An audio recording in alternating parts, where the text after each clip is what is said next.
Өглөөний мэнд хүргэе үзэгчтэй лав гарагийн өглөө телевизийн телевиз дээр тааруулсан та бүхэнд маш их баярлалаа. Lady House-ийн шинэхэн дугаар та бүхэнд хүрэхэд бэлэн болсон байна. За тэгэхээр үзэгч та бүхэндээ би өмнөх дугаараар мэдээлсэн байгаа. Lady House-ийн маань хөтөлбөрт жоохон өөрчлөлт орсон. Дахин мэдээлчи даваал хаваг баасан гарагийн өглөө 10:30 минутаас үзэгч та бүхэнд Lady House хүрэхэд одоо бэлэн болсон байгаа. Мэдээж бүсгүйчүүдэд хэрэгтэй маш чухал сэдвүүдийг би бас хөндөж ярилцдаг. Өнөөдрийн сэдв бол бас их өрмөц сонирхолтой сэдв байгаа шүү дээ, тийм ээ. Чи сэдвийн тухай юу гэж бодож байна? Тэгэлгүй яг эмэгтэйчүүдийн хөтөлбөр учраас яалтчгүй эмэгтэйчүүдэд зориулсан мэдээллийг бид түлхүү бас шууд нэвтрүүлгээрээ хүргэдэг, зочдыг бас урьдаг байгаа. За өнөөдрийн сэдвийн тухайд гэх юм бол далд гоо сайхан гэж нэрлсэн байгаа. Та далд гоо сайхан гэхээр юу бодож байна? Хүмүүс бас далд гоо сайхан гэхээр одоо нөгөө сэтгэл сайтай ч юм уу, сэтгэлийн гоо сайхан гэж бас ойлгож магадгүй. Гэтэ өнөөдрийн сэдв бол тийм биш шүү. Арай өөр сэдвээр бүсгүйчүүдийн маань бас нэгэн одоо далд ертөнц байдаг. Энэ ертөнцийн тухай бид бас аялахаар шийдсэн байгаа. Тэгээд эмэгтэй хүн болгон мэдээж хүүхэд төрүүлдэг, өрийн зулаа өнрүүлдэг, үүнд бас чухал хэрэгтэй байдаг. Бүсгүй хүнийг бас их тодотгож өгдөг ийм одоо зүйлсийн тухай бид бас ярих гэж байгаа маа. Тэгэхээр би яагаад энийг нэвтрүүлгийнхаа өмнө дахин хэлээд байна гэхээр хэрвээ та эмэгтэй хүн яг одоо синийг дээр суугаад харуулсан бол манай нэвтрүүлгийг маш анхааралтай үзээрэй. Яагаад гэвэл яг танд хэрэгтэй тэр сэдвийг бид хөндөж ярилцах гэж байгаа. Эмэгтэйчүүдийн эрүүл мэнд гэдэг маань өөрөө бас их чухал сэдв тийм ээ. Тэгэхээр яг өсвөр насны охтууд магадгүй сарын тэмдэг анх ирэх тэр үеэс эхлээд л одоо яг эмэгтэйчүүдийн эрүүл мэндэд анхаарч эхэлдэг юм болов уу гэж би бодож ин гэхдээ магадгүй үнэн байж болох байх тийм ээ. Тэгэхээр насан туршдаа эмэгтэй хүн болсон л хойно эмэгтэйчүүд яг өөрсдөө яг одоо эмэгтэйчүүд гэсэн эрүүл мэндэд илүү төлхөө анхаардаг байгаа. За энэ талаараас бид та бүхэндээ мэрэгжлийн эмчийг урьж энэ талаар мэдээж ярилцах гэсэн байна. Тэгээ өнөөдөр бас үзэгч та бүхэнд Lady House яг энэ тухайн мэдээллүүдийг мэрэгжлийн хүмүүстэй бас заавар зөвлөгөөтэй за бас танд санал болгосон зүйлстэйгээр ингэж үргэлжлэх байгаамаа. За нэвтрүүлгийнхаа ихэнд үзэгчтэй би нэг мэдээллийг бэлдсэн. Мэдээллийн тухайд бол эмэгтэй хүн бас өөрийгөө хэрхэн арчлах ёстой вэ? За ялангуяа одоо өөрийг нь яг эмэгтэй хүн болгож өгдөг тэр хүн нууц хэрэгтний яаж арчлах ёстой? Эмэгтэй хүний онцлог шинжүүдийг бас илтгэсэн ийм мэдээлэл байгаа. Энэхүү мэдээллийг үзэгч та бүхэнд хүргэнэ. Тэгээ эргээд үзэгчтэй бас зочдтойгоо уулзахална. За ингээ мэдээлэлээ хүлээн авч үзсэн.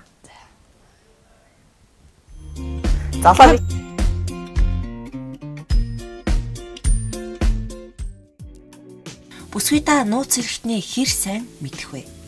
Нууц хэрэгтний нууц бол цэвэрхэн байхаас л эхэлдэг гэнэ. Чи муужгаагаа хэр их угааж, хэр арчилдгаас бүх зүйл шалтгаална шүү дээ. Нууц хэрэгтний аль болох зөөлөн бүтцтэй зориултын савнгаар угааж хөвших хэрэгтэй. Элдв хурц үнэртэй савнгууд нь бактери үүсгэх, үржүүлэх аюултай байдаг юм. Бэлгийн уруулын завсраар байдаг цагаан өнгөтэй хурц үнэртэй шингэн зүйлийг өнгөр гэж нэрлэдэг. Өнгөр угаахаас нааш арилдаггүй. Хэрвээ чи ариун цэврээ цаг тухайд нь сахихгүй бол эвгүй үнэртэж улмаар нууц зэрэгтэн чинь өвчлөх аюул хүрнэ гэдгийг сайтар анхаараарай. Бас нэг асуудал бол бүсгүйчүүд бидэнд сар болгон тулгардаг сарын тэмдэг гихч зүйлийн үеэрх зөв арчилгаа. Биений юм ирсэн эдгээр өдрүүдэд эмэгтэй хүн ариун цэврийг сайтар сахих шаардлагатай гэдгийг бүсгүй хүн болгон мэдэж байх нь чухал юм. Хүний сарын тэмдэг ирэхэд гардаг цус нь амьд байдаг учраас шим тижээлтэй бөгөөд үтрээ болон савнд байгаа бактериудын үржих таатай орчин нөхцөл нь болж өгдөг юм. Сарын тэмдэг ирээд 15-аас 18 минут болоход үтрээнд байгаа өрөвсөл тижээгдэн үржиж эхэлдэг. Сарын тэмдгийн үед маш богино хугацаанд бактериуд нь олонтойгоор үржиж нэмэгддэг байна. Иймд сарын тэмдэг ирэх үед эмэгтэй хүнд олон төрлийн өвчин үүсэх нөхцөл бүрэлддэг юм. Эмэгтэйчүүдийн ариун цэврийн хэрэглээг 2 цаг болоод сольж байх ёстой бөгөөд солихгүй удснаас болж бактериуд үржиж хүний биед нyan тэгч орчин бий болдог. Олон улсын эрүүл мэндийн судалгаагаар дэлхийн нийт эмэгтэйчүүдийн 80% орчим нь эмэгтэйчүүдийн ямар нэгэн өрөвсөлт өвчнөд байдаг гэсний 63% нь чанарын шаардлага хангаагүй ариун цэврийг хэрэглэснээс болсон байдаг гэж үздэг юм. Судалгаагаар эмэгтэйчүүдийн 73% нь сарын тэмдэг ирэх үед бэлэг эрэхтний орчмоор загтнах, хорсох, илрэл гардаг байна. Энэ нь хэрэглэж байгаа ариун цэврийн хэрэглэл нь агаар нэвтрүүлдэггүй бөгөөд чийг татаж байгаагаас болж харшил өгч байна гэсэн үг юм аа. Эмэгтэй хүний сарын тэмдэг ирж байх үед биеийн дархлаас улрах амархан өвчин тусах зэрэг өөрчлөлтүүд өгдөг. Иймээс сарын тэмдэг ирэх үедээ ямар эмэгтэйчүүдийн ариун цэврийн хэрэглийг хэрэглэж өөрийн эрүүл мэндэд яаж санаа тавих нь хамгийн чухал. Тампоныг өөрийн гол хэрэглээ болгож сонгохын өмнө эмэгтэйчүүдийн эмчид заавал үзүүлэх хэрэгтэй. Учир нь энэхүү ариун цэврийн хэрэглэл нь хүн болгонд таардаггүй. Зөвхөн бэлгийн замын ямар нэгэн өвчингүй эрүүл эмэгтэйд л тохирдог байна. Тампон нь янз бүрийн нян үржих таатай орчныг бүрдүүлдэг. Тиймээс тампоныг хэрэглэхийн өмнө гараа заавал угааж халдвар оруулахаас сэргийлэх хэрэгтэй. Мэдээж тампоныг 3-4 цаг тутамд солихоо мартаж болохгүй. Ариун цэврийн хэрэглэл нь тампоныг бодвол хид хідэн сул талтай. Энэ нь гаднаас мэдэгддэг урсах, хөдлөх магадлалтай эвгүй үнэр гаргадаг зэрэг дутагдлууд юм. Гэхдээ энэ нь гадна байрлаж өвчин үүсгэгч нян үржүүлдэггүй тул ямар ч эмэгтэй хэрэглэхэд тохиромжтой байдгийг. Орчин үеийн үйлдвэрлэгчид янз бүрийн хэлбэртэй олон төрлийн ариун цэврийн хэрэглэл гаргаж байгаа тул бүсгүй та өөрт тохирохыг сонгож хэрэглэх хэрэгтэй шүү.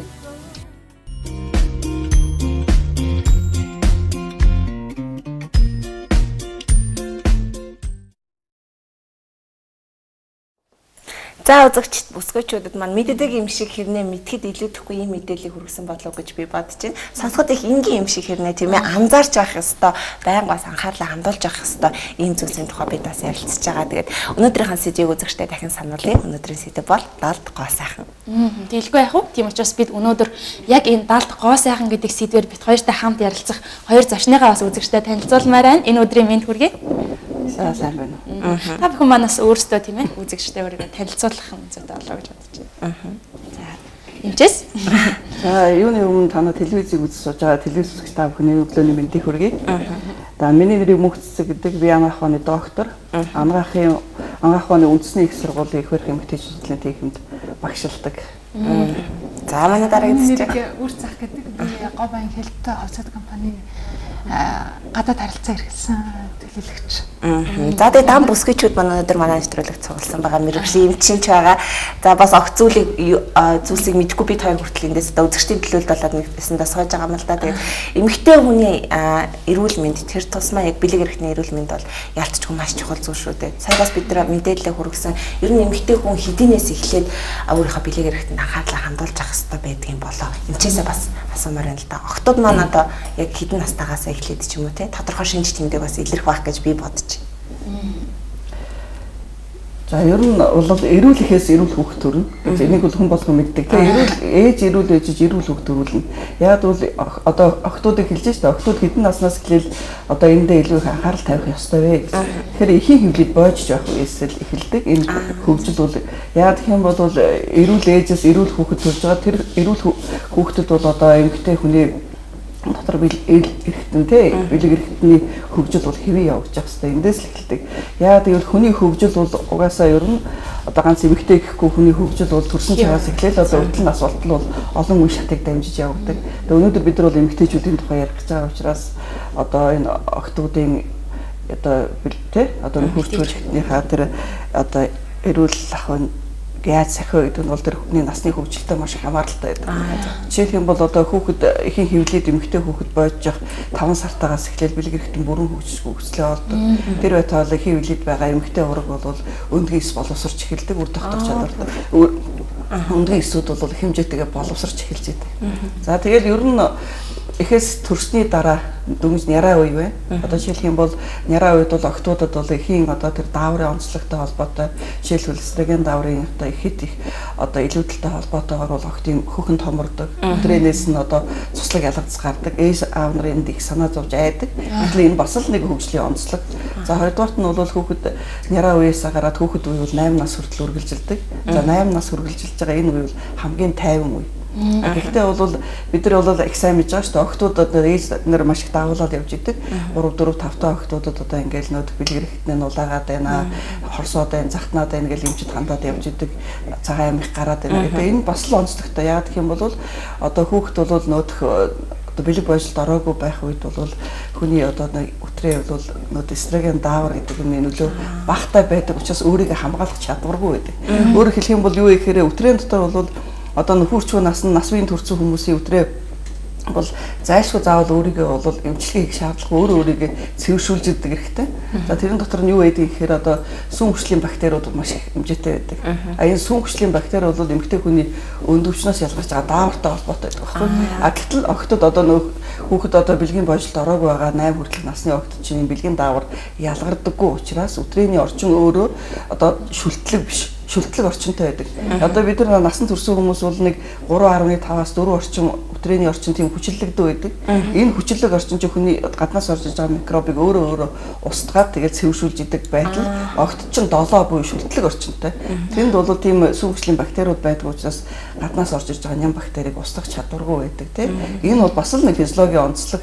Тийм учраас октод бол ийм хүүхэд тэгээд хайчиж болохгүй. Бэлгийн одоо тийм бага насны хүүхдүүдийн бэлэг эрхтнийг нь угааж явах ойрхон одоо дотор өмдөө сольж эндүүдэж өгч явах тийм. Тэгээд цагаан орхотой байна уугүй юу гэдгийг эрүүл мэндийн шалгуулж яхаас ахуулаад энэ нь бол цаашдын эрүүл мэндийн хөгжилтөнд маш чухал одоо нөхөрчгүй асуудал чухал байна. А гэтэл тэгэл тэрний дараа бэлэг боожлын үе бол 8-аас одоо өмнөх үе эхэлж байгаа 8-аас 12 нас хүртэл бол бэлтгэл ажиллагаа эхэлдэг хүүхдүүд маш сугусдаг өндөр болдог хүүхэнд нь жоох ургаж эхэлдэг баг зэрэг өсмөс ургаж эхэлдэг энэ үе те. За энэ үед бол бас нэг шилжилтийн үе гэж эхлээд байгаа. Одоо шилжилтийн насанд орж эхэлж байгаа үе байхгүй. Энэ л бас одоо бүтэц анатомийн хувьд онцлог маш олон өөрчлөлтүүд явагддаг жишээтэй. За тэгээд нөхөрчгүй одоо яг бэлэг боожлын үе нэг 12-аас 18 нас хүртэл явагдаж дуусдаг. Энээс хойш нөхөрчгүй нас. За нөхөрчгүй нас гэдэг бол бүхэл үйл ажиллагаа зохицолтсон одоо бүх талаасаа бол хүн хүүхэд төрүүлэх чадвартай бэлгийн амьдралын одоо таата нөхцөлийг хүлээж авах бүрэн бололцоотой юм хамгийн сайн одоо тэр нөхөрчгүй насанд орж байгаа. Тэгэл 49 наснаас хойш бол хүн одоо цэвэршилтийн өмнөх нас тэгэл цэвэршилтийн дараах нас гэдэг энэ бүх онцлогуудаа бол онцлогт нь тохирсон эрүүл ахуйн одоо шаардлага бас хүмүүс мэддэг байх хэрэгтэй. Тэгэхээр юу гэсэн үг гэхээр ер нь эмэгтэй хүн гэлтгүй хүн бол өөрийнхөө эрүүл мэндийг одоо эрүүл байлгахын тулд эрүүл мэндийн энгийн боловсролыг өөрсдөө бол маш их одоо мэдээлэлээс авах уншиж мэдэж авах юм бол өөрөө бол эрүүл амьдарч урт удаан наслах нөхцөл болцоо бүрдэж байгаа. Ээжүүд маань ялангуяа октодтой бол бүр төрсэн цагаас нь эхлээл анхаарал хандуулж явах ёстой байна гэдэг. Өөртөө анхаарал тавьж ээж өөрөө эрүүл хүүхэд төрүүлэх юм. Энээс л одоо магадгүй эмэгтэй хүний тийм ээ эрүүл мэнд хамаарч яах нь шүү дээ. Нөхөрчгүй сэдв маань өөрөө маш том сэдв. Өнөөдөр бид яагаад ч ярьж амжихгүй. А гэхдээ өнөөдрийн сэдв маань даалт гоо сайхан гэдэг утгаараа нөхөрчгүй талаасаа бас нэгэн төрлийг бас арай илүү төлхөө бас ярилцъя гэж бодож байна л да. Үүн маань юу гэхээр одоо нөгөө бэлэг эрхтний маань тэг хүүхэд төрүүлсний дараа буцаад хэвэндээ орохгүй байх ч юм уу эсвэл давсаг сулрах өвчин ч юм уу нэг ийм одоо өвчнүүд бас тохиолдоод байдаг шүү дээ. Үүнийг бас би эмчээсээ лавлаа гэж бодож байна. Одоо хүүхэд төрүүлсний дараа буцаад хэвэндээ орж чадахгүй юм тохиолдод байдаг шүү дээ, тэ. Ер нь бол яг энэ тал дээр яаж анхаарч явах хэрэгтэй гэдэг юм бол яагаад ингэж одоо хэмжээнээсээ буцааж хэвэндээ орохгүй байдаг юм бол Тэгээ бол ер нь бол бас энэ жил бол их онцлог жил хүүхдийг манай эрүүл мэндийн яамнаас гаргасан хүүхдийг дэмжих жил гэдэг. Ер нь бол одоо эрүүл мэндийн салбарт бол хамгийн чухал одоо асуудал бол их хүүхдийн эрүүл мэндийг дэмжинэ гэдэг. Энэ одоо чиний асуугаад байгаа энэ асуулт бол чухал асуулт. Яг энэ бол зүгээр л одоо манай эмэгтэйчүүдийн одоо эргэтэн одоо онцлог үйл ажиллагааны зөвхөн өчүүхэн жоох хэсэг нь. Гэхдээ энэ их онцлогтой. Ер нь бол хүний эргэтэн болгон чухал үүрэгтэй. Тийм ээ. Ер нь бол хүн ярьдаг шүү дээ. Тухайн эргэтэн хаана байгааг эрүүл байгаа үедээ мэддэггүй. Одоо жишээлх юм бол чигчээ уруугаа гэмтэж хэдэл тэр чигчээ уруу үнэхээр ямар чухал үүрэгтэй байдгийг тэр үед л мэддэг. Тэр оройлгүй юм шиг санагдаж байна. Гэтэл бид нар бол яадаг дүүлийн эргэтэн гэдэг манай эмэгтэйчүүдийн эргэтэн бол тэ харьцангуй бол бас хүнд ингээл ил харагдаад мэдрэгдээд байдгүй. Тийм учраас сүүлийн жилүүдэд бол манай эмэгтэйчүүд бас энэ өөрийн одоо энэ эргэтэн тэ бэлэг эргэтэн одоо нөхөрчгүй эргэтэндээ илүү их анхаарал тавьдаг болсон байна. Илүү их эрүүл ах барин зүрийг сахидаг болсон байна. Энийг бол бид нар илүү их анхаарч байгаа мэдэрч байгаа л да. А тэгээ чиний яриад байгаа одоо энэ хүүхэд төрүүлээд ч юм уу тэ яагаад ингэж юм сул болдог гэд. Тэгээ хүн одоо эмэгтэйчүүдийн бэлэг эрхтний нэг өвөр үнс эрхтэн бол үтрээ байгаа юм. Тэгээ үтрээний булчин сулрах, хярзангийн булчин сулрах, аарцгийн ёроолын булчин сулрах, олон төрөх гэд энэ олон шалтгаантай холбоотойгоор бол зөндөө олон асуудлууд үүсдэг. Тэгэхээр ер нь үтрээ гэж юу вэ гэхээр тэр ер нь үтрээ гэдэг бол өөрөө одоо маш чухал эрхтэн. Тэгээ ямар эрхтэн бэ гэхээр чинь нэгдүгээр бол өтрөө өөрөө бэлгийн эрхтэн. Одоо хамгийн чухал нь бол эмэгтэй хүн чинь одоо байсагээл одоо зарим эмэгтэйчүүдийн бэлгийн ахилсны дараа доошоо янз бүрийн ялгац гарлаа инглээ гэдэг. Энэ бол гадны биеттэй харьцаж байгаа, бэлгийн таашаал авч байгаа. Хүний амьдралын хамгийн чухал нэг хэсэг болох бэлгийн мэдрэмжийг хүлээж авдаг нэг гол эрхтэн бол өтрөө байна. Тэгээд тэр өтрөө өөрөө өрөмц онцлогтой. Өтрөө бол хоёрдугаарт нь бол төрөх зам болдог. Тэрүүгээр чинь хүүхэд төрж гардаг. Тэгээд өтрөөгээр чи одоо 4 хил, 5 хил, 5 хил 700 гэдэг ийм том хүүхэд төрж шít. Тэгээд эн чинь сунна тэ булчин нь сална, гэмтэл үүснэ, янз бүрийн асуудалтай. Гуравдугаарт бол өтрөө ямар үүрэг гүйцэтгэх вэ гэхээр одоо өтрөөнөөс бол умаагаас болон умаа хүзүүнээс янз бүрийн шүүрлүүд ялгараа тэр өтрөөгээр дамжин гадагшилж байгаа. Тэгээд эмэгтэйчүүдийн эмчид их ханддаг шалтгаан юу гэхээр доошоогоо одоо эвгүй үнэртэй ялгац гараад байна, их хэмжээтэй ялгац гараад байна гэл тэр өтрөөний ялгарч чинь янз бүр болж өөрчлөгдөж болно шүү дээ. За ийм бас үүрэг байгаа юм тий. Дөрөвдүгээрт нь бол юу гэхээр хамгаалах үүрэгтэй. За энэ хамгаалах үүргийг би түрүүн бас цугц дурж ирсэн. Ер нь бол өтрийг хамгаалах үүрэгтэй гэж юу вэ гэхээр эмэгтэй хүн бол өөрөө эрүүл ах ариун цэрийг тий сахидаг, дэглэн барьдаг болвол ер нь өтрөө өөрийгөө цэвэрлэнэ л гэж. Түрүү хэлсэн өтрөө хүчлэг орчинтой байж одоо өтрөө өөрийгөө хамгаалдаг. Нэг хамгаалах одоо тийм барьер цөмн болж идэг. Нэг чухал юм. Тэгэл хэрвээ их хэмжээтэй угаалга хийгээл байнга антибиотик эмчилгээ хийгээд байвал өтрөөнд өөрийг нь хамгаалж идэг нянгууд өвчдөг. Тийм учраас ерөөсөө тэгэл ямар ч нэг очсон үржээд л өвчин үүсгэж болж хувираад идэг. Тэгэхээр энэ дээр бас их хүмүүс бол их сайн нэглэлтэй байна. Өтрөө маань өөрөө мэдээж булчин таа. За тийм тэгээд дараа нь тэр тэгээд энэний дараа бол юу вэ гэхээр өтрөө бол хамгийн чухал юм бол өтрөө чинь өөрөө бол булчинлаг эрхтэн. Булчинлаг юм олон нуглаастай эрхтэй учраас сундаг. Яг бэлгийн дуршлын үед жишээлх юм бол уртсаал сунж идэг. Тэгээд хэвийн үедээ агшиж идэг юм хөдөлгөөнтэй сунж агшиж уртсаж идэг юм эрхтэн баггүй. Гэтэл бол энэ өтрөөний чинь булчин бол маш моошны булчин байгаа. Ялангуяа өтрөөний одоо амсар хэсэг гэдэг. Тэгэхээр арцгийн ёроолын булчин их чухал л да. Арцгийн ёроолын булчин гэж юу вэ гэхээр чи одоо шээсний сүвийг тойрсон булчин одоо шулуунгс хошныг тойрсон булчин өтрөөний амсрыг тойрсон булчингуудыг нийлүүлээд арцгийн ёроолын булчин гэдэг. Энэ арцгийн ёроолын булчин яагаад суларч болдог вэ гэхээр олон хүүхэд гаргах юм бол том хүүхэд төрүүлэх юм бол тий эсвэл нөө төрөх явцтай нэг хязсан өтрээ урагдах юм бол тий өөр тэгээд одоо нөө байнга тамхи татдаг ханиалгадаг одоо нэг байнгын бөгшүүлж ханиалгах чинь дандаа гівлийн даралт ихсэж идэг нөө дүлэлтэй ингээ ханиалгадаг тэгээд өшөө чинь юу вэ гэхээр одоо хүнд хүчээр ажил хийх хүндийн өргөлтийн дасгал хийдэг спортын гимнастикийн хүмүүс бага наснасаа эхлээд хүнд хүчээр ажил хийсэн тий тэгээд хит таргалалтай хөдөлгөөн багтай эсвэл хит дуранхай одоо гих мэтлэнгийн байнгын өвтгөн хатдаг ч юм уу ийм олон шалтгаануудаас болоод яадаг гэхээр тэр тойрон яадаг цагираг булчингууд сулардаг. Нэг осондоо одоо ийм одоо ингээд тэр хүний эмэгтэй хүний бэлэг эрэхтэн бол зэрэгцээ оршиж идэг шээсний сүв өтрөөний амсар хошнох чинь ингээд зэрэгцээ орш. Бүгдээрингийн тойрсон ийм цагираг булчингууд байна. Энэ цагираг булчингуудыг чинь л арцгийн ёроолын булчин гэж аахгүй. Энэ арцгийн ёроолын булчингийн чинь гол үүрэг нь юу вэ гэхээр одоо давсаг одоо шээсний сүв, хошнооны амсар, тэгээ өтрөөний амсар эдрийг байнга агшааж барьж явах. Тэгээ хэвлийн бага арцгийн хүндэд дотор байгаа умаа дотор бэлэг эрэхтнийг барьж явах үүрэгтэй байхгүй. Гэтэл саяын ийм олон шалтгаанаас болохоор чинь яадаг гэхээр энэ нэг хязгангийн булчин сулраад ирэхээр өтрөө унжиж эхэлдэг. Тэр байтугай бол өтрөө нь унжин, умаа нь унжин, шулуун гидс унжин, бэлэг эрэхтнэрээ гадагшаа унжаад гараад ирэх нь шүү дээ, тий. Нарийн гидс одоо тэгээд давсаг ингээ унжиж орж ирсэн байрлал таа. Тийм. Тэгэхээр ер нь юу вэ гэхээр энэ булчин сулрах чинь ийм эрсдэлд хүргэдэг. Тэгээд бас яаж суларж ийн гэхээр жирэмс эмэгтэйчүүдэд хамгийн их тохиолдог. Энэ бол ерөөсөө л жирэмсэн болсон, жирэмсний дараа бол ерөөсөө 3 эмэгтэй тутмын нэгд нь ямар асуудал тулгардаг гэхээр энэ одоо арцгийн ёроолын булчин сулардаг. Үүнтэй холбоотойгоор яадаг вэ гэхээр одоо бухимдлын шээс задгаал гэж үздэг байхгүй. Жирэмсэн болохоор хүнийг өөрийнхөө хэвлэлд хүнд хижээж гаргана гэдэг бол айгүй том асуудал. Бүр яс үзүүр хүний арьс яс одоо өөрчлөгдөхгүй эрхтэн байхгүй. Энэ дотоос хамгийн их өөрчлөгдөж байгаа эрхтэн бол арцгийн хөндий, арцгийн ёроолын булчингууд дааврын өөрчлөлттэй холбоотойгоор нөгөө эрхтнийг татчихдаг нөө тэ холбоосууд нөө булчингууд чинь сунждаг байхгүй. Тэгээд энэ сунсантай холбоотойгоор бухимдлийн шээс задгаал гээд одоо нэг ярихаар нэг жоохон чангахан инээхээр ингээд зүгээр нөө шээс нь тусагнаж гардаг, ханиалгангууд шээс нь гарчдаг.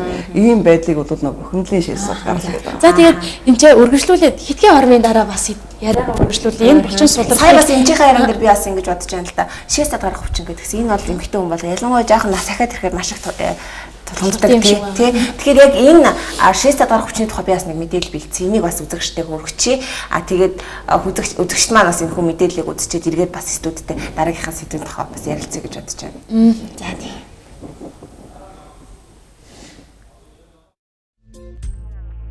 Давсаг суулрах гэдэг нь өөрийн мэдээлгүй шээс туслах шинж тэмдгийг хэлдэг. Өөрөөр хэлбэл хүн ханиалгах, инээх, найтах үед шээс тусгнахыг давсаг суулрах эмгэг гэдэг байна. Энэ нь мөн хурдан алхах, хүнд зүйл өргөх, өсөрч харайх, заримдаа зүгээр зогсож байхад ч илэрч болох юм. Жирэмслэлт, олон хүүхэд төрүүлэх, нас, цэвэршилт, таргалалт зэрэг нь давсаг суулрах өндөр эрсдэл бий болгодог. Ийм эрсдэл нь эмэгтэйчүүдийн 30-аас 40% тохиолддог юм. Энэ өвчин нь ариун цэврийн байдлыг алдагдуулаад зогсохгүй, хувь хүн өөрөө бусдаас ичих зэрэг оюун санааны стресс хүртэл үүсгэх магадлалтай. Давсаг суулрах өвчний шалтгаанд хүүхэд төрүүлэх, өөрөөр хэлбэл хүндрэлтэй төрөлт зэрэгээс шалтгаалan давсгийг тулж байдаг арцагны булчин суларч, давсаг болон шээсний сувг нь хэвлийн шахалт даралтыг тэсвэрлэх боломжгүй байрлалд сунаж байрлах юм уу? Мэдрэлийн судасны гэмтлэр шээсний сувгны булчин сулрах зэрэг эсвэл цэвэршээлт, архагшсан болон хүндэрсэн давсагны өрөвсөл, арцагны мэс засал юм уу? Цацраг туяаны эмчилгээний дараа чихрийн шижингийн хавсрамл өвчин, төв мэдрэлийн эмгэг болон 2 дугаар зэрэглэлийн мэдрэлийн эмгэг, давсагны сунаж агших чадвар алдагдах, шээсний цувг бөглөрөх зэргээс хамааралтай үүсдэг байна. Тус өвчнийг өвчлөлтийн хувьд 3 хэсэгт хуваадаг. Нэгдүгээрт хэвлийн даралтын шинж чанартай давсагны сулрал. Ханиалгах, найт айлгах үед шээс туслана. Дээс тоглох, алхах, аэробик хийх үед шээс туслана. Хүнд зүйл үргөх, шатаар буух үед мөн шээс туслана. Шээс туслахын хэмээн эмзэглэн биеийн тамирын дасгал хийж чадахгүй болох юм. Хоёрдугаарт эмзэг шинж чанартай давсагны сулрал. Шээхээр ариун цэврийн өрөө рүү явхаас өмнө дотор хувцсаа норгох, шүн шээс хүрч байнга босох шаардлагатай болох, 2 цаг төвчж чадахгүй ариун цэврийн өрөө рүү явах хэрэгтэй болдог. Унтаж байгаад мөн орондоо тусаах тал байдаг. Харин 3 дугаарт хэмийн бус үйл ажиллагааны давсагны сулрал. Шээхдээ удаан сууж шээдэг ба шээс нь хүч багтаа гардаг. Шээсний хэмжээ бага бөгөөд бүрэн шээс нь ч тухтай мэдрэмж төрдөггүй. Шээхдээ хөвлийн доод хэсэгт хүч өгч байж сайтар шээж байгаа юм шиг санагддаг. Өтрээний булчинг чангалах, бага арцагны дасгал буюу кеглийн дасгал нь шинж тэмдгийг бууруулахад үр дүнтэй. Харин өвчин нэгэнд даамжирсан бол мэс заслаар төвс эмчилдэг байна. Харин бүсгүйтэй өтрээний булчин буюу өөрийн нууц булчингаа чангалж хэвшүүлснээр энэхүү өвчнөд нэрвэгдэх эрсдэл багасах юм. Өвдөснийхөө дараа биш, өвдөхөөс өмнө арга хэмжээ авах нь хамгийн зөв шийдэл юм аа.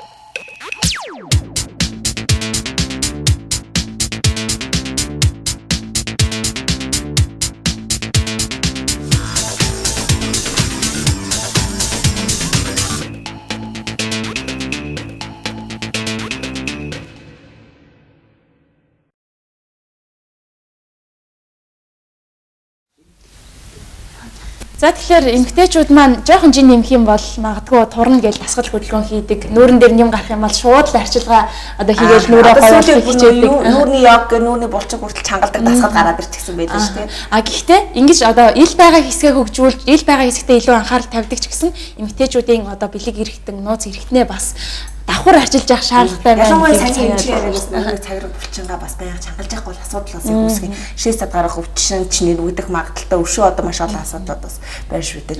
Тэгээ кеглийн дасгал гэж сонсч ирсэн. Сонсч ирсэн. Гэхдээ кеглийн дасгал гэдэг нь өөрөө бас яг одоо булчин чангалах дасгал тэр бас гэхдээ айгүй хэцүү төвөгтэй дасгал. Эмчээс шууд энэ тухай асуусан гэж бодож байна. Кеглийн дасгалыг бас эмчнэр их зөвлөдөг. Намайг төрөхөд хүртэл эмч надад зөвлөж ийсэн. Гэхдээ би хийж чадаагүй. Магадгүй энэ миний буруугаас тийм ээ. Өөртөө бас жоохон арчаагүй хинэггүй байлгаас болсон байх гэж бодож байна. Та энэ тухай бас нэг жоохон дэлгэрэнгүй үзэгчд манаас хэлээд өгөх байх гэж бодож байна. За тэгэхээр түрүү хэлсэн шээс одоо бухимдлын шээс задгаарл гэдэг байгаа тийм. Ялангуяа төрсөн том хүүхд гаргасан, нас агсан хүнд ажил хийдэг хүмүүс тохиолдгоо гэд.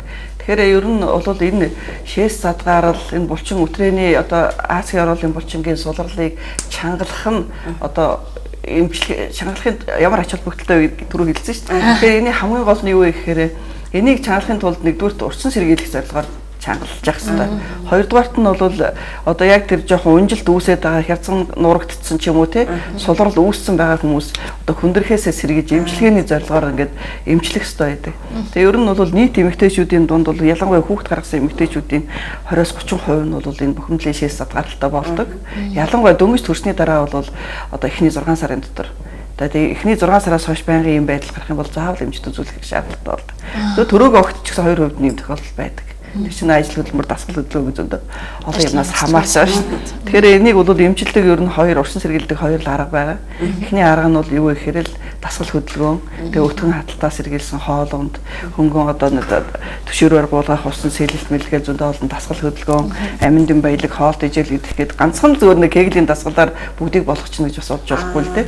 Одоо энэ олон одоо бүрдмэл юм яжиж эмийн бус эмчилгээний аргаар эмчилдэг. Тэгээд ийм байна. Кеглийн дасгал гэдэг бол хамгийн гол нь юу вэ гэхээр одоо хүмүүс ерөнхийдөө бол энэ дасгалыг би бол маш их зөвлөдөг. Ялангуяа хүүхэд өнгөж төрсний дараагаар олчин сулардаг, шээсэн задгаараад байгаа эмэгтэйчүүд хамгийн түрүүнд ирээл яадаг вэ гэхээр месоцл ормоор байна гэдэг ирдэг л дээ. Месоцл бол эцсийн шатны арга хэмжээ. Эхний ээлжинд бол эмийн эмчилгээ заавал хийх ёстой болж байна. Тэгэхээр энэ кеглийн дасгалыг хий гэж зөвлөдөг. Тэгэхээр кеглийн дасгалыг хийхэд бас их хүмүүс бол маш их төвчээр шаарддаг. Хүн ер нь дасгалыг хийхэд их төвчээр шаарддаг.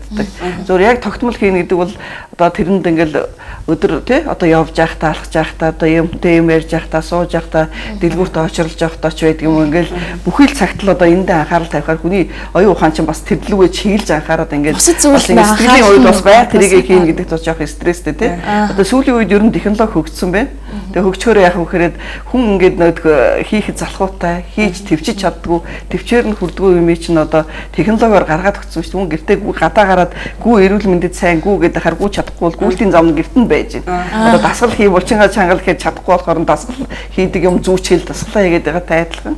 Одоо бас энэ кеглийн дасгалыг оруулдаг зөндөл олон аргууд бий болсон юм байна тийм. Энэ их чухал. Өөр цаахыг бас уучлаарай эн чи яриад бид хоёр анхаарлаа хандуулаад яг боломж олгосонгүй тэгээд говийн хэлт компани манаас энэхүү тийм ээ кеглийн дасгалыг оруулдаг бүтээгдэхүүн бас оруулаад ирсэн. Сая бас үзэгчд бид стокийг хүргэсэн. Манай студид бас дээжээс нэвчирсэн байна тийм. Энэ бүтээгдэхүүнээ бас хоёлаа танилцуулаад эхлэх үү. Эмч манаас энэ кеглийн дасгалыг оруулдаг бүтээгдэхүүн ороод ирчихсэн байна гэдэг юм байна тийм ээ. Тэрний яриг сонирхолтой болохоор би ч гэсэн миний хувьд ч гэсэн бас өөрөө бас сонсоод тийм ээ. Тэгээд одоо орчин үед тэр кеглийн дасгал миний хувьд ч гэсэн хэцүү би хүүхд гаргаснаа дараа эмч за кеглийн дасгал хийгэрээ гэдэг. Тэгээд хоёр орхон төрсөн болохоор тэрийг хийхээч мартчихаж. Тэгээд яг уу ер нь Европын Франц, Германы эмчнэрд төрсний дараа за та кеглийн дасгал хийхдээ та ийм бүтээгдэхүүнүүдийг ингэж хэрэглэж болно. Эсвэл та нэг лазераар ч юм уу тийм цахилгаанаар зогтөг тийм эмчилгээнд ингээд 10 удаагийн эмчилгээнд явж болно. Бүр тусгай том аппарат тийм. Тусгай аппарат яг ингээд юу эмэгтэйчүүдийн эмчтэр, турк эмчтэр очиод тэгэж 10 удаагийн дасгалж явдаг. Тэрэнд бол үндэ хүүхэд нь ялхсан болохоор явж амжаагүй л те. Тэгээд дараа нь за эмчээ би энэнд чинь ингээд цаг гаргаад явж чадахгүй манай уг нь тэр нь бүр усаас ингээд нэг ингээд хийх ёстой эмчилгээнүүдийг төрсөн хүн болгон хийдэг эмчилгээ. Тэгээд чадахгүй наа гэсэн чинь за тэгвэл чи ийм бөмбөлөг юм аа. Энийг одоо энэ бөмбөлөг болохоор анх Японоос гарсан бөмбөлөг байна л да. Гейшагийн бөмбөлөг гэдэг нэртэй ийм бөмбөлөг байдаг юм аа. Энэ бөмбөлгийг авч хэрэглээ. Тэгээд наад дасгалаа. Наадах чинь эмэгтэй хүнийхээ хувьд тэгээд та дараа нь дахид төрнө гэж бодож байгаа бол энэ бол маш чухал шүү гэд. Тэгээд анхаа өөрөө хэрэгэлсэн. Тэгээд үр дүнгийн хувьд болоод ер нь яг хичээнгүй байгаа те өдөртөө нэг цагаар 3 удаа ч юм уу 2 удаа доод нь 30 минутаар хийгээд явхад бол 3-7 хоногийн дараанаас үр дүн мэдэгдэг. Тэгээд би ч гэсэн бас дахиад хөвгтэй олох ч юм лөө гэж бодож байгаа. Дээрээс нь эрүүл мэндтэй тэгээд одоо энэ ч мэдж байгаа те энэ буцан сударснаас болоод ингээд гидсний хамаг нэг дотоод эрэхтэн доошоо ингээд суудаг мэтчлэн тэр бүхий зөвлөгөөг авсан болохоор энийг хэрэгэлсэн л дээ. Тэгээд ер нь Монгол манай компани болохоор хүүхэд эмэгтэйчүүдийн бүтээгдэхүүнүүдийг оруулж ирдэг. Герман, Франц, Бельги шиг. Ер нь бол Европт маш их түгээмэл хэрэглэгддэг бүтээгдэхүүн би ойлгож шүү дээ. Түгээмэл хэрэглэгддэг. Одоо төрсний дараа эмэгтэйчүүдийн эмчтэй харьцдаг хүн болгон бол ерөнхийдөө энэ бүтээгдэхүүнүүдийг мэддэг. Тэгээд уучлаарай хийгдээс нэг юм асуух. Чи бас өөрөө төрсөн те өөрөө төрсөн. Кеглийн дасгалыг хийж ирсэн үү? Би ерөөсөө гэхдээ эмчнэр бол зөвлөдөг. Гэхдээ надад ерөөсөө зөвлөж байгаагүй байхгүй юу? Тэгэхээр би энийг ерөөсөө мэдгүй байсан. Бас харамсалтай. Төрсний дараа 1 жил одоо хүүхд маань жил болоход хүртэл би ерөөсөө мэддэггүй байсан. Тэгээ мэдээж энийг интернетээс уншиж мэдээж авсан байна. Одоо ч тэгвэл энэ бүтээгдэхүүн хэрэгтэй. Харин хийлийн дасгал гэж би эмчээс ерөөсөө зөвлөгөө авч үзээгүй, зөвхөн одоо өөрөө уншиж мэдчихсэн. Тэгээ одоо ингээ ийм бүтээгдэхүүн гараад ирэхээр бүр л бас гайхаад л юм л да. Сонирхолтой юм. Эмчийн хувьдаас энэ бүтээгдэхүүнийг хараад юу гэж бодогдчихээн. Боломжийн юм шиг санагдчихээн. Барууны эмчнэр бол зөвлөдөг гэж байна шүү дээ, тий. Харин тийм бай. Би бол энд их айтайхан бүтээгдэхүүн орж ирсэн байх гэж бодож байна л да. Тэг би яа гэх юм бол жирэмсэн төрсэн эмэгтэйчүүдийн 3-ны 1 нь одоо тэр хэлсэн шээс бухимдлын задгааралтай стрессийн бухимдлын шээс задгааралтай байдаг. Тэгээд ер нь бол заавал төрөх зам нь урагсан гэхгүйгээр тэг бүтэн төрөх зам нь хэвийн байсан ч гэсэн заавал төрсний дараа суналт үүсдэг. Тийм учраас бол энийг бол хэрэглэх нь чухал. Ялангуяа одоо тэгээд тэр хамгийн гол юм бол кеглийн дасгалын ач холбогдол нь юу гэхээр тэр шээс задгаарлыг хэмжлэх гэдэг. Тэр нь өтрээний унжилтыг бууруулах гэдэг. Гол зорилго нь тэр. Тийм учраас энэ бол сая түрүү хэлсэн юмыг бол оролдог болчихжээ гэдээ би хэлээд байгаа. Тэр хүн гүүхт гертэн гүйлтийн зам байдаг бол одоо ингээ өөрөө зовж ингээ нөгөө булчингаа өдөрт 30 минут ингээ хянаад ингээ хийхгүй ингээ байнга нэг өтрээндээ гижэл аваад өөрөө зовёргүйгээр. Тэгээ энд бас нэг анатомийн онцлог байдаг л да. Өтрээ гэдэг бол өөрөө урт хэрэгтэн 7 см-аас 12 см урт. Тэрний бол үүдвч хэсэг нь бол одоо өтрээний үүдвч хэсэг бол маш их мэдрэлжүүлэлттэй.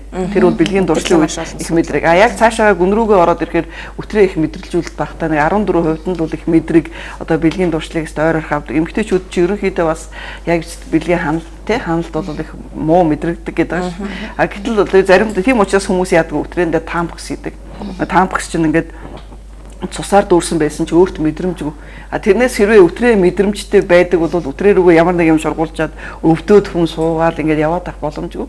Тийм өтрээ жоохон мэдрэлцэлт муутай дотор талтай байдаг учраас би бол энийг их боломжтой юм байна гэж бодож. Энийг хийхэд бол өтрээ ингээд өдөр 30 минут хийхэд таагүй мэд. Хүн бас ингээд өвдөлттэй таагүй мэдрэмж төрөөд ийл бас хийж чадахгүй шүү дээ. Зарим тохиолдолд таампксаа ээж хэдэн хоног байлгаж мартчихад бүр гачи тий. Тэгэхээр энэ бол боломжийн их үр дүнтэй юу юм бэ? 30 минут л хийх ёстой. Яаж хэрэглэх? Өдөр тариач 30 минут юу 30 минутаар 3 удаа ч юм уу те эхлээд хийхтэй. Тэгээд дараа нэг цагаар 3 удаа хийгээд тэгэхэд ер нь бол янз бүрийн байдлаар үр дүн мэдэгдэн л те. Нэг ойролцоогоор 2-оос 3-7 хоногийн дараа одоо жишээлбэл шээс садгаарлал нь бага болно тэр тэгээд дээрэс нь бас нэг мэдрэмж авах талаараа хосуудын харьцаанд бол их өөрчлөлт ордог. Тэр нь бол айгүй бүр маш хурдан мэдэгдэг тийм бүтээгдэхүүн. Тэгээд дээрэс нь нөгөө өөрөө ерөөсөө та гадаа гараад алхаж байхдаа гулгаж байхдаа усан цэлж байхдаа ямар ч үед хэрглэж боддог. Яг энэ хэлсэн байл. Тий. Дөрөв зах ингээ харж байхад бас үзэгч манаас ингээ татаараа ингээ харахад бас тий нэг тийм хоёр шиг бөмбөлөг тэр бол нэг бөмбөлөг тий хоёр шиг бөмбөлөг байна. Тэгээд энэ маань өөрөө кеглийн дасгалыг оруулж чадна гэхээр бас их сонирн байна л да. Яг яаж ажиллах юм бол гэдэг нь надад бас их сонирн байгаа. Энийг мэдээж өтрээр рүү хийн. Тэгээ яаж ажиллаад тий яаж ажиллаад тэр булчин чангалаад байна. Энэ одоо ингээ харахад эрдэн шиг юм байна шүү дээ. Эрдэн шиг ингээд дотроо юм юу хүнд төмөр юм цөмтэй. Тэгээд одоо яагаад энийг хөдөлгөөнтэй байж байхдаа хэрэглэх ёстой вэ гэхээр энэ доторх юу одоо нэг цөм нь эргэлдээд тэгээд гадна талтаа дөргөлт өгөөд тэгээд тэр гадна талтын дөргөлтөнд нь ерөөсөө тэр булчин чангалаад тэгээд яагаад энийг юу 30 минут 1 цаг хэрэглэнэ гэж байгаа гэхээр тэрнээс илүү хэрэглэх юм бол одоо ямар ч булчин ингээл хүчтэй ингээл ажилуулаад хахад дараа нь ачаал ягаа суларна тийм болохоор ерөөсөө их ачаал өгч болохгүй ингээд харахад энгийн юм шиг мөртөө энэ айгүй хүчтэй тэр нөгөө нэг бидний тэр бүлчинтэй булчинд маш хүчтэй нөлөө үзүүлдэг. Тийм болохоор нэг цаг орчим хийгээл хамгийн дэтлэн тэгээд аваад буцаад та өдөөс хойш дахиж хэрэглээд ингээд явах юм бол их хурдан мэдрэгдэх. Энэ тийгээс сэгсэрхээр дотор бөмбөлтэй байна. Тэгээд түүнээс гадна энэ бүтээгдэхүүн одоо жишээлбэл те энийг би ингээд нэг 3 сар хэрэглээ ч юм уу жил хэрэглээд ингээд таяхгүй ингээд нэгсэндээ эмэгтэй хүний хувьд бол энэ бүтээгдэхүүнийг аваад тавьчихад арай гамтаа хэрэглэдэг хүн бол насан туршдаа байх жишээ нэ. Тэгээд түүнээс гадна ер нь бол яг энэ судалгаагаар одоо эрдэмтдийн судалгаагаар өдөрт 30 минут 3 удаа хийсэн хүн 3 сарын дараа одоо тэр шээс сулрал тэр өтрээний булчин сулрал бүрэн арилах уу бүр маш сайн үр дүнтэй гэсэн тийм судалгаа байгаа. Тэгээд энийг одоо хэрэглээ за миний булчин чангарсан байна. Аяанда ингээд энийг хэрэглэж байгаа хүмүүс мэднэ л дээ ингээд авах үед те татагдах тэр юмараа мэдэгддэг. Тэгэл дараа нь ер нь яг энэ чинь булчин юм чинь би энийг байнга ингээд сургууллаад одоо байнга ингээд хичээлжээ гэж бодоод ингээд нэгсэндээ нэг одоо ингээд нэг энийг хэрэглэсэн хүн бол ингээд одоо насан туршийнхаа хэрэглээг авчиж байгаа гэсэн үг биш. Магадгүй яа чи юм надаа аачлаарай. Би бас ингэж бодсон л да. Бэлгийн одоо амьдралдаа таашаалаадаггүй эмэгтэйчүүд бас их байдаг тий. Магадгүй энэ нөгөө өтрээ сулгарснаас үүдэлтэй эрэгтэй хүн ч гэсэн бас таашаал авахгүй байх тохиолдлууд бас байдаг штэ тийм ээ. Тэгэхээр энийг бас хэрэглэхээр хосуудын маань хоорондын харилцаа бас тэрүүнд айгүй өндөр нөлөө үзүүлдэг гэж юу үздэг. Яагаад тэгэхээр энэ бүтээгдэхүүнийг хийдэг үйлдвэр маань Германы одоо тэр талаар айгүй их олон бүтээгдэхүүн гаргадаг тийм алдартай үйлдвэр байгаа. Тэгээд хамгийн түрүүнд одоо ингээд энийг хэрэглэсэн эмэгтэйчүүд шууд одоо ингээд энийг 3 хоног хэрэглээ ч юм уу тэр шээс садгаарлан зогсохгүй. Хамгийн ихний нөлөөнүүд бол нэг 7 хоногийн дараа 17 хоногийн дараа яг тэр хосуудын хоорондох харьцаанд их нөлөө үзүүлдэг гэж үздэг. Хамгийн их мэдрэгдэж байгаа зүйл тийм. Мэдрэгддэг тийм. Тэгээд 3 сарын дараа яхад ер нь тэгээд яг хэрэглэхийнхаа өмнө те эмэгтэйчүүдийн хэмжээр очиж за минийх одоо иймэрхүү байна юу тэгээд дараа нь сарын дараа ч юм уу хурж ирээд ингээд үзүүлээд бас шалгуулчих болно. Ер нь бол тэгээд хүн ч гэсэн өөрөө тэрийгээ бас шалгаад мэдчихэж болно. Европт бол ер нь тэгдэг ингээд тэр цэма би Францын талаар ярьж байна л да. Яг өөрөө байсан болохоор тийм ээ. Амьдрдгийн би угаасаа. Тэгээд эмчтэй үзүүлээ за тиймэрхүү шаттай байгаа юм байна шүү. Ингээд хэрэглээрээ тэдний удаа хэрэглээрээ тэгээд бүхий заавар уу. Яг одоо ард дэлгэцэн дээр бас энэхүү бүтээгдэхүүний тийм талаарх мэдээлэл нь гарч ил дээ. Яг яаж орох хэвтэй гэдгийг бас харж байна. Одоо яг энэ одоо яг энийг одоо ингээд энийг бас яхаа угаагаад хийчихнэ л дээ. Тийм цэвэрлээд цэвэр усаар угаагаад тэгээд яг ер нь бол энийг гаргаж ирээл эмэгтэйчүүдийн савнгаар угааж далд хийчээд тэгээд буцаад хийхдээ цэвэр усаараа зайлаад тэгээд яг л энэ тэгээд нэг нь болохоор нэг бөмбөлөг энэ хоёр бөмбөлөгтэй байгаа. Харин тийм. Тэр нь бас юу л та нэг жишээлбэл нэг төрсөн ч юм уу олон хүүхд гаргаагүй нь чирэлж болно шүү дээ. Тийм. Яг тиймэрхүү хүмүүс нь бол нэгтэй. Тэгээд би олон хүүхд гаргасан. Одоо тэгээ 2 3 хүүхдтэй. Миний хувьд бол одоо жишээлбэл нэгтэйг нь ер нь гэтээ энэ хоёр чинь хоёр өөр нэгсэндээ спортын хэрэгслээр ярих юм бол тэгээ хоёр өөр хөнгөн гэж тий. Магадгүй нөгөө хүмүүсийн маань түрүүн хэлээд байгаа өтрийнх нь хэмжээнд том жижиг ялгаатай байдаг бах тий. Тэрүүнд нь бас шалтгаалсан. Тэрнээсээ шалтгаална. Тэгээд хоёулангийн хэрэглээд юу хоёр өөр төрлийн одоо энэ чинь яг хурж байгаа булчингууд нь өөр өөр. Тийм болохоор хоёулангийн бас хэрэглэх өсөө. Энэ одоо яг нөгөө нөхцөл чиргээ яг яаж чиргээ яг ингэж харуулж байна. Одоо ингэснээр булчин маань бас ажиллуулж чанга. Ер нь ийм л дээ. Барууны хөгжилтэй улс орн бол аливаа юмд дандаа нотлохоон суурилсан судалгаагаар хийж байгаа л дээ. Тэгээд судалгаа хийгээд ингээд хүнд бас тэр болохгүйгээр одоо кеглийн дасгал хийхэд хүнд бас их төвөгтэй шүү дээ. Тэгэхээр энийг ингээ орлуулад ингээд бас хүний амар тий хүнийг бас их тайван яг үндсэндээ би боддгийн хүмүүс өвлгөө өгчихөл дараа нь за энэ хүн яг хийндэл гэж боддоо яа кеглийн дасгал тийм ч амар биш хийхэд бол төвөгтэй. Тэр харин энэ чи ярьсан дээрээс яг ингэж бодчих. Миний нэг таньдаг охин байдаг байсан. Айгу мондог охин л да өөртөө маш анхаарал тавьж чаддаг. Тэр охин кеглийн дасгалыг байнга хийдэг. Тэгээд тэр охин маань ерөөс ингээ гүлэрчдэг. Юм ярьж чад гүлрээс очдог. Эсвэл яг бүр ингээд татна ажиллаад мэдээд ирэхэд нөөц чинь кеглийн дасгалыг хийгээрээ хамаг анхаарал нь тэр шахаад төвлөрчдөг байсан байгаа юм л да. Тэгэхээр гадны хүмүүс юм үү те. Тэгээ энийг хийцэн байхад хүн хийж анхаарал нь тийм. Жишээлбэл эмэгтэйчүүд тампо хийцэн байж байгаа тэрийгэ бодоол ч юм уу ингэж явдгүй шүү дээ. Яг тэрнтэй адилхан тэгээд одоо жишээлбэл гэртээ байж байхдаа гадуур алхаж байхдаа улгаж байхдаа спорт хийж байхдаа түрүүний хамгийн түрүү одоо нөгөө теннис тоглож байгаа хүүхнүүд те хэрглэж спорт хийж байхдаа л энийг л хөдөлгөөнтэй байх энэ дотор байгаа цөмн эрчимтэй эргээд тэгээд ингээд эрчимтэй массажлаад тэгж үйлчлэгээ үзүүлдэг. Тийм болохоор энийг хэрглэж байгаа үедээ аль болохоор хөдөлгөөнтэй ерөөсөө тэгж бүр нөгөө бодож гөлдрөөд ч юм уу те за би тасгалаа хийж тоолох ямар ч шаардлага байхгүй. За би 30 минут хичлээ би цаг хичлээ гээд тэгэл авчин хэрэглэхэд аягүй хэлбэр. Тэгээд яагаад энэ брендийг оруулж ирсэн гэхээр юу яг одоо энэ гешэгийн бөмбөлөг үйлдвэрлэдэг олон үйлдвэрүүд байна л да. Тэр үйлдвэрүүдээс янз бүрийн газар үйлдвэрлэгдэв юм байна. Одоо Францын, Английн, Германы ингээд их олон тийм брэндүүд байдаг. Үйлдвэр нь ихэвчлэн хятад үйлдвэрлэдэг. Энэ манай бүтээгдэхүүн болохоор Германд үйлдвэрлэсэн бүтээгдэхүүн. Яагаад тэгэхээр та нар германчуудыг мэднэ чанарын хувьд машин тэрэг нь ямар байдаг вэ? Нямба гярхаа тийм хүмүүс. Тэгээд дээрэс нь энэ бүтээгдэхүүн маань Эфи Эвер гэдэг нэг тийм юу шилдэг дизайнертай тийм бүтээгдэхүүний уралдаанд олон жил одоо нөгөө өөрийнхөө дизайнаар төрүүлж байгаа. Энэ төрөний одоо юун дээр гарч байгаа тийм бичлэг дээр гарч байгаа тэр юу бөмбөлгийг бүр сайжруулад тэгээд 2014 оны шилдэг тийм загвартай бүтээгдэхүүн болсон.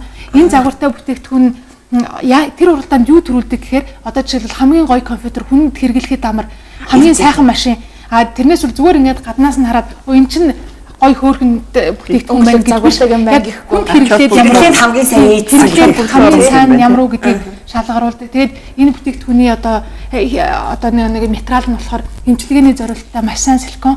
Энэ нь одоо ерөөсөө ямар ч юм наалтахааргүй, нөхсөв байхгүй. Тийм болохоор энэ дээрээс одоо жишээлбэл ингээд тампон шиг ингээд дахин энийг хэрэглээд 5 жил 10 жил хэрэглээд явах юм байна. Эн чинь бохирдохгүй юу гэсэн тэр тал дээр айгүй сайн бодцож үзсэн тийм бүтээгдэхүүн байгаа. Нэрээ тийм биш үү те. Энд чинь бас хүний бас нандин эргэтнэл орж байгаа ариун цэвэр маш сайн санагдсан тий.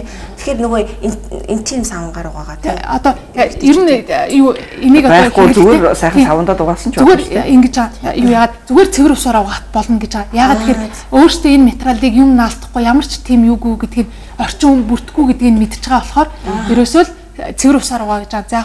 Зүгээр ер нь бол яг хэрэглэснийхаа дараа эмэгтэйчүүд хаа савнгаар угаачаад дотор хуцсандаа ч гэдэм юм уутанд ингээд далд хийчээд буцаж яг хэрэглэхийнхаа өмнө цэвэр усаар угаагаад хэрэглэж чинь. Тэрнээс бол илүү дутуу юм цацаал ингээд тийм асуудал бол ерөөсөө байхгүй. Тэгээ бас ухаалаг бөмбөлөг гэж шүү дээ. Тийм ухаалаг бөмбөлөгтэй ухаалаг залтай бөмбөлөг гэж байгаа байхгүй.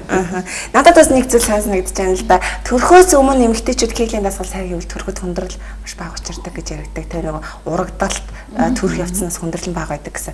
Тэгэхээр төрөөгүй бүсгүүчүүд маань магадгүй энэ смарт боолыг хэрэглүүл тэрийг хэрэглэж болов. Тэр тусмаа энэ бол илүү тохиромжтой. Яагаад тэгэхээр бас нөгөө нэг тэр булчингаа тэгээд төрөх үед яадаг үлээ одоо ингээд маш их даралт өгдөг. Яг тэрүүнд тасгал болж өгдөг. Жирэмсэн эмэгтэйчүүд бол хэрэглэхгүй байхыг зөвлөдөг эмэгтэйгтгүү. Яагаад тэгэхээр юу чочрон тий. Тэрний өмнө би одоо төрөх гэж байгаа хүн ингээд бэлтгэл байдлаар хэрэглэж болно. Төрснийхаа дараа буцаж хэвийн шатандаа ороход хэрэглэж болно. Тийм олон талаа холбогдолтой бүтээгдэхүүн. Төрийн бүтээл ер нь эмэгтэй хүн болгон хэрэглэх хэрэгтэй. Насны язгаар тийм болоо тэр нь насны язгаар байхгүй. Нас ахих тусмал илүү сайн хэрэглэх хэрэгтэй болж байгаа хгүй. Яг тэгвэл нас ахих тусмал нөт одоо ерөнхийдөө энэ өдрөөний булчин тэр Арцгийн оролын булчингийн суулрал өдрийн унжилт дээр бол 50 наснаас хойш одоо 50-аас дээш хувинд бол судралтай болно гэж үзэж байна. Тийм болохоор нас одоо залуу хүний хэрэглэх яг бол зөөр өтрөөч бид түрүү хэлсэн гол үүрэг нь бол бэлгийн амьдралын чухал гол үүрэгтэйгээд манай эмэгтэйчүүд бас яг үнэхээр л одоо олон хүүхд гаргахаар зарим нөхөр нь асуудал үүсдэг ч юм уу тий. Тэгээ өтрээгээ ингээд чанга байлгахыг хүсэл ингээд ярзан шалгах мессаж лидер хийлгээд байдаг л да. Тэгээ тэрний өмнө энийг хийгээд энэ үр дүнгүй байвал дараагийнхаа шатанд шилжиж болно шүү дээ. Гэтэл нас ахих тусам энэ булчин судраад байдаг учраас ер нь л бол тэгэл эмэгтэй хүн байнгын л хийж яхад бол хортой юм бол байхгүй байна. Тийм. Тэгээд ямар ч одоо юу хур ашилтай болсон тийм бас бүсгүүчүүд үүдэг гэж их ярьдаг тийм ээ. Тэрүүнд одоо нөгөө нэг юу бас хэрэглэгддэг. Ягаад тэгэхээр тэр нөгөө эмч одоо ер нь тийм булчингийн чангарал, булчингийн үйл ажиллагаа хэвийн явагдсан тэр хавийн цусны эргэл зайжирдаг байна. Цусны эргэл зайжирхаар одоо хураагур судаснаас гарч байгаа шүүдсүүд байна шүү дээ. Шүүдсэх хэмжээтэй ялгарч бэлгийн хавьтлын үед ч байсан өтрээг ингээд нэг чиглэг байлгаж өгөх зэрэг. Ер нь өтрээ хуурай байх юм бол бас одоо амархан одоо үржихтэй микроб үржих амархан өрсөл болох шинжтэй. Тэгэхээр одоо тэгээд булчингаа чангалаад тийм бол бүх зүйл одоо тийм засагдаад явчих. Тэгээ өөрөө бас хэрэгжилж ирсэн шүү дээ. Тэгэхээр өөрөө хэрэгэлсэн болохоор хүмүүс нэг юу яадаг шүү дээ. Чи хэрэгжилж үзсэн дөө чамд ямар байсан гэж асуудаг шүү дээ. Ялангуяа эмэгтэй хүмүүс тэгэхээр одоо мэдрэмж ч юм уу те таагүй мэдрэмж өгдөг юм болов аль эсвэл юу ч мэдрэгддэг юм болов ч юм уу. Яг энэ мэдрэмжээсээ хаваалцаж.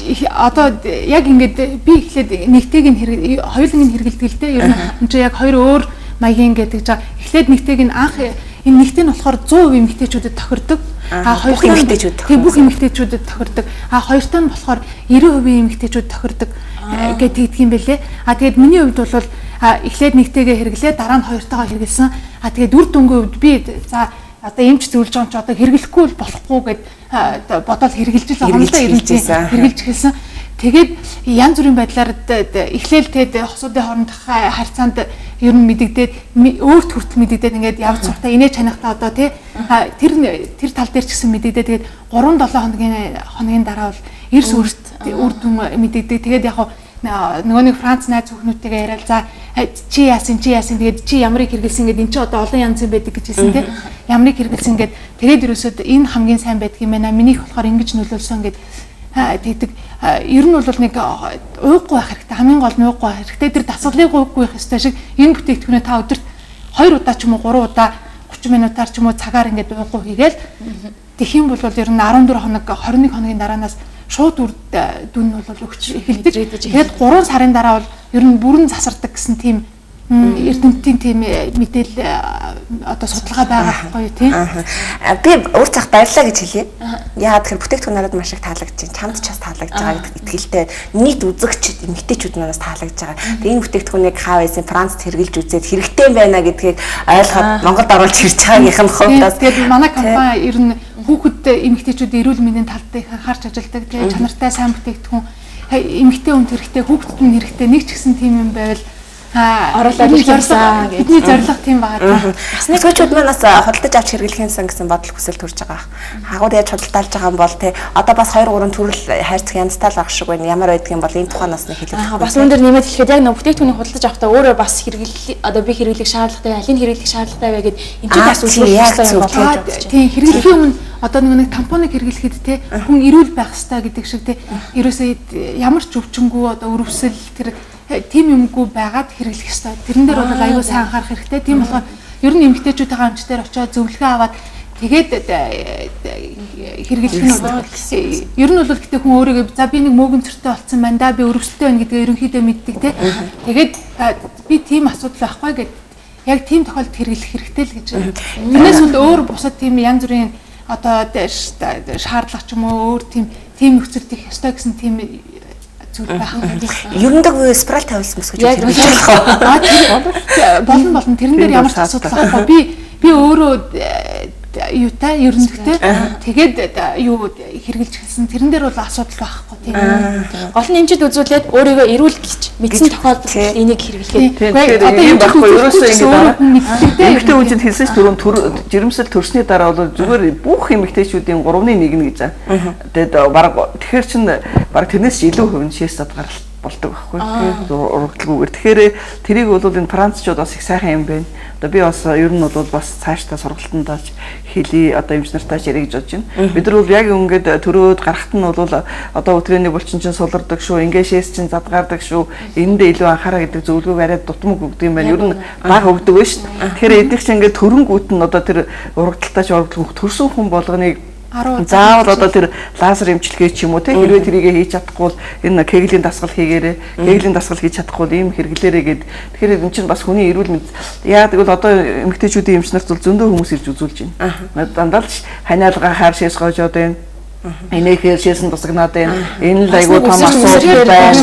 Тэгэхээр энийг чинь л өдөр бол нөө анх нөө дөнгөж төрсний дараа тийм дасгал хөдөлгөөн одоо эрчимтэй хийсэн бол бас яах вэ те. Тэгэхээр энэ зөвлөгөөг бол илүү их одоо цаашдаа одоо ямар ч эмэгтэйчүүдийн хувьд оройтойгоо ерөөсөө оройтойгоо тий 50 настай 60 настай 30 настай оройтойгоо гэдгийг бол бас тий хэлж оройтойгоо ягаад гэхээр ямар ч булчин би бол одоо шууд ингэж ялгаж чинь ямар ч булчин тийм ээ хичнээн хөгшин залуу хамаагүй булчингаа хөгжүүлээгээ фитнес зааланд идэхтэй хичээл чадвал хийж байгаа тий тэрүүндээ л яг адилхан тий тийм болохоор тий одоо би оройтсон мөлөө би одоо хүүхэд гаргаад 5 жил болцсон 10 жил болцсон одоо хоцорчлоо гэж айлтлаа тийм айлт байх. Ер нь аль ч ихний булчин ажиллаж л байвал тэр одоо ирүүл явах хэрэгтэй байхгүй. Ажилтгүй утгаараа хатангэршдэг тэгээд тэгдэг юм байлээ. Тийм яг эрдэмтдийн тэр тэгээд энэ манай яг энэ бүтээгдэхүүндээ дагалдуулаад энэ ном өгнөл ийм номыг ингээд дагуулж өгөх юм байгаа. Энэ номон дээр энэ бөмбөгний талааргаас гадна те эмэгтэй хүн гэж юу юм тэгээд өөр бас илүү мэдээллүүд орсон байгаа 55 үнэн гэсэн ийм юу байгаа тэгээд зүгээр нэг олонний танилаас гэх юм бол Америкийн нэвтрүүлэгч Oprah Winfrey гэдэг хүн те тэр хүн жишээлбэл те энэ бөмбөгний талаар ч юм уу те юу гэж хэлсэн байна хэрэглэж үзсэн хэлсэн баах нь шүү дээ одоо ингээд дандаа л энийгээр ерөөсөө энэ бөмбөлгөөр тоглож явах хэрэгтэй юм байна гэж хэлж байгаа байхгүй юу тийм гих мэтчлэн тэгээд их алдартай хүмүүсийн хэлсэн үгнүүд байгаа тэгээд эмэгтэйчүүд ямар ч хэлсэн их хэрэгтэй бид нэр компани манай компани энэ бүтээгдэхүүнүүдийг за эмэгтэйчүүдтэй хэрэгтэй бүтээгдэхүүн оруулаад ирсэн гэдэгтээ үнэхээр ихтгэл хангалуун. За баярлалаа. Тэгээд үнэхээр энэ бөмбөлгөний тухай за тэгээд мэдээж эмэгтэйчүүдийн далдгоо сайхны тухай яриад байвал цаг бол маш их орно бүтэн өдөрч хүрэхгүй байх гэж бодож байна. Тэгээд манай нэвтрүүлгийн цаг харамсалтай төрөд өндөрлөж байна л да. Тэгээд яг нэвтрүүлгийнхаа сүүлийн эдийн хормыг би та эртүүлдэг гэж бодож байна. Яг үзэгч бүсгүүчүүд маань хандаад хэлэх чот гэж бодгийг хавилтай маш богино хугацаанд хэлээд өгөөч. Тэгэхээр яг ер нь бол өнөөдрийн гол чиг зорилго нь тэгэхээр хүн амьдарч байгаа хугацаанд одоо инээд баяслаар дүүрэн аз жаргалтай хамгийн гол нь сэтгэл хангалуун байх хэрэгтэй. Сэтгэл хангалуун байхын гол нэг их ухаан бол бид мэдээж залуу хүнд бол бэлгийн одоо таашаалыг авах гэдэг тийм энэ таашаалтай амьдрах чинь хамгийн чухал асуудал. Нэгдүгээр, хоёрдугаарт нь бол тэгээд тэр аливаа өвчин үсгээс сэргийлэх нь хамгийн чухал. Тэгэхээр энд бол ямар нэгэн одоо их хөрөнгө зарахгүйгээр зүгээр нэг өчүүхэн жоохон зүйлээр өөртөө бол маш их одоо тийм эрүүл мэндэд их том хөрөнгө оруулалт хийж байгаа юм байна л да. Тэгээ энийг бол би их бас дэмжиж бас их сайхан юм мөрөгчлийн үднээс дэмжиж үнэхээр их бас таатай байна. Үнэхээр тийм байх. Энэ яг үнэхээр үр дүнд хүрэх байх гэж бодож байна. Хүн чинь юмыг хэрэгж үзэх байхдаа итгэдэг шүү дээ. За энэ юу ямар л бол да. За ийм зөндөл байдаг гэж боддог. Гэхдээ их чухал одоо яг яагаад гэвэл манай эмэгтэйчүүдийн дунд проблем үнэхээр тулгамдж байгаа асуудлын нэг бол энэ.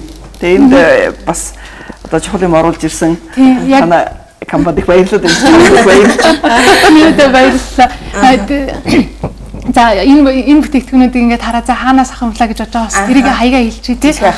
Юу манайхад оргил зайсан дах оргил худалдааны төвийн Беле Био гэдэг Францаас одоо нэмэлт хичээл оруулж ирдэг тийм хүнсний бүтээгдэхүүн оруулж ирдэг тэр тэндээ зарж байгаа. Түүнээс гадна 13-ын дунд замын хуч одоо натур төвөөс зүүн тишээ 200 метрт Гоо Баян Хэлт гээд манайх им ханган нийлүүлэх төв цайвар ногоон өнгийн байшин байж байгаа тийм. Өмнө дэлгэцтэй агаараас үзэгчтэй Гоо Баян Хэлт компанитай холбогдох хувцас гарч байгаа. Тэгээд маш дэлгэрэнгүй мэдээлэл. Энэ талаар бас үлгээ авахаар бол би бол бас бүсгүй тий эмэгтэйчүүдийн эмнэлэгт ажилладаг. Тэгэхээр манай эмнэлэгт очиж зүйлээд энэ талаар илүү их зөвлөгөө авч болно шүү. Тийм мэдээлэл зөвлөгөө бид нэр утсаар, мэйлээр, эмчтэр очиод зөвлөгөөнүүд авна. Ер нь удахгүй энэ бүтээгдэхүүн эхний алхаас 1-р төрөх, 2-р төрөх, 3-р төрөх бүгдэнд нь одоо таниулах тийм зорилготой байгаа. Яагаад одоо тэнд эмэгтэйчүүдийн эмч заавал хэрэглээрэй гэдэг ингэж байгаа юм. Манайхан ч гэсэн эмчнэр аюултай гэж тийм ээ хоцрох хэрэгтэй гэж манай эмчнэр их сайхан хүлээж авч байгаа л да. Яагаад тэгэхээр үнэхээр ийм асуудал өндөр байдаг. Эний чинь амархан шийдчих болох тал хувийн ч гэсэн амархан шийдчих болох юм байна гэдгийг одоо судалгаагаар батлагдсан болохоор за баярлалаа. Бидний цаг бүр аль хэдийн яваад өнгөрч чи найруулагч маань дуусгасан тохиог өгөөд тэгээ та бүхэнд баярлалаа. Дэлгэцэн доор гарч байгаа хувцастаас үзэгч маань холбоод Гоо Баян компанитай холбогдох боломжтой. За мөн эмчтэй манаас зөвлөгөө авъя гэж бодож бол бүсгүй эмнэлэг дээр бас очиж болох юм байна шүү гэдгийг бас үзэгчтэй жиж бүсгийчүүдтэй доолдогчий. За ингээд нэвтрүүлэг өндөрлөө тийм ээ. Дэлгүүрийн эмэгтэй хүн болгоно л манай нэвтрүүлгийг үздэг учраас эмэгтэйчүүд маань заавал бас энэ бүтээгдэхүүний талаар мэдээллийг илүү дэлгэрэнгүй аваасаа хэрэгжилж үзээсэй гэж би бас уриалмаарай. За ингээд Lady House нэвтрүүлгийн 5 гарагийн дугаар та бүхэн хүрлээ.